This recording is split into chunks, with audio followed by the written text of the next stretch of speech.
mtu asona dini anakuwa hana mwongozo. Kwani Mwenyezi Mungu kaika dini kwamba aongoze watu, na wala hajamlazimisha mtu kuingia katika dini yoyote. Anaweza kaika dini nyingi tu, kuna dini ya Kiislamu, kuna dini ya Kikristo, kuna dini nyinginezo. Kwa dini ni mwongozo wa nani? Wa binadamu, na mtu asona dini hana mwongozo. Darasani wewe unatokea mtu wangapi? Mimi niko top 10. Uko top 10? Yeah. Top 10 ukiwa unamaanisha vipi yani? Yaani wa kwanza mpaka wa 10. Sipandi hivi. Ahmad. Ushakotokea kwanza darasani?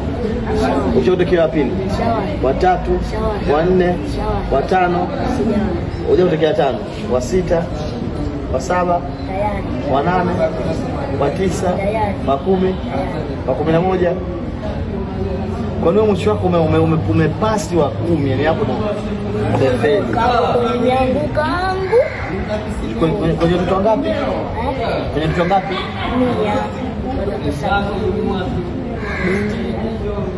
Wote wanakata.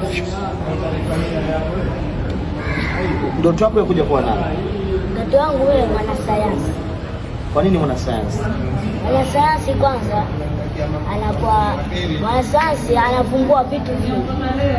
Mwanasayansi anaweza akajua hapo njia fulani kwa kutumia wanasayansi, kuchanganya makemikali. Maana dawa nyingi zinatoka kwa wanasayansi. Wanasayansi wale ambao wanatumia laboratory kuchanganya madawa, wanapata dawa. Wanachanganya dawa, wanapata dawa. Pia wanasayansi wanavumbua vitu vingi. Kama magari pia yametoka kwa wanasayansi, na vitu vingi vimetoka kwa wanasayansi. Pia jua, hali ya hewa, pia vyote vimetoka kwa wanasayansi. Kwa hiyo wewe unataka kuja kuwa mwanasayansi kwa sababu unataka kuja kuwa mtu wa pekee yako. Nini maana ya science? Science, yani sayansi inazungumzia vitu mbalimbali. Kuna science and technology.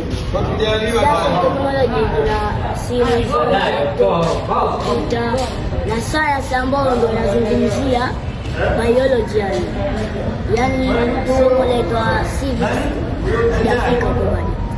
Inazungumzia vitu vya binadamu. Kwa hiyo science pia inazungumzia vitu vya binadamu, sayari, hali ya hewa, mabadiliko ya tabia nchi, na pia vitu kama simu hapo, kompyuta, vitu vingi.